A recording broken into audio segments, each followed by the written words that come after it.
የሚቃጁ ሰዎች ምን ይላሉ? ይኸውና ቀይ ባህር እናሳካለን ብሎ አመት ሞላ ሳይሳካ ይላሉ። እኛ እኮ እንኳን በአመት በ20 አመት ባይሳካም ልጆቻችን ያሳኩታል ነው ያልናቸው። አይሰሙም። ለምን ህልም አያውቁማ?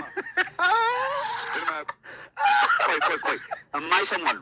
አንድ እውነቱን ነው እዚህ ጋር ያንን ያኛው እንጣው የማይሰሙ ቀጥሎ ያለው የሚቃጁ ሰዎች ምን ይላሉ? ይኸውና ቀይ ባህር እናሳካለን ብሎ አመት ሞላ ሳይሳካ ይላሉ። እኛ እኮ እንኳን በአመት በ20 አመት ባይሳካም ልጆቻችን ያሳኩታል ነው ያልናቸው። አይሰሙም።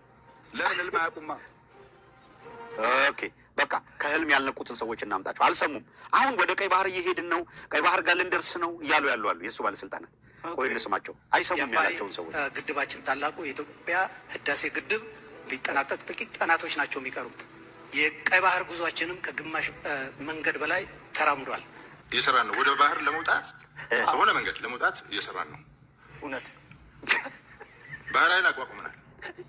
ባህር ኃይል አቋቋም ነው። ባህሩ በጣም ቅርባችን ስለሆነ በቀጥታ የደህንነት ስጋትና የሉዓላዊነት ችግር ስለሚያመጣ ወደ ባህሩ ልትሄዱ እዛ ርቀን ወደብ ሸቀጥ ነው ብለን በ60 ኪሎ ሜትር ቁጭ ካል አደጋ ይመጣል ነው።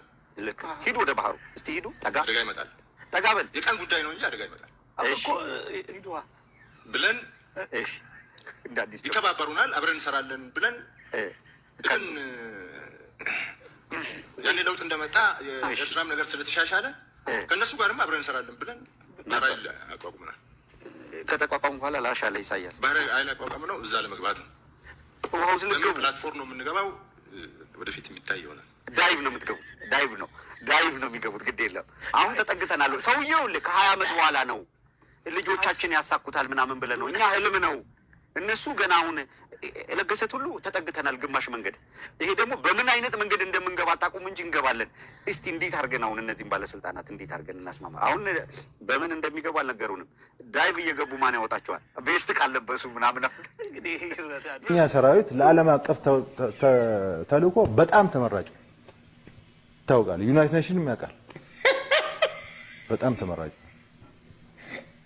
እንትን በዓለም አቀፍ ሚሽን ስንሳተፍ በጣም ኮርተን ነው የምንሳተፍ። የኛ ሰራዊት የሌለበት ሚሽን እንደውም አያምርም። ሞዴል ነው የኛ ሰራዊት በኢንተርናሽናል ተልእኮ። ጎረቤቶቻችንም የኛን ሰራዊት ሲያዩ ደስ ይላቸው። ቢከስ በቀላሉ ስለሚማረኩ እኮ ነው። ለምን ደስ እንደሚላቸው አላወቀም።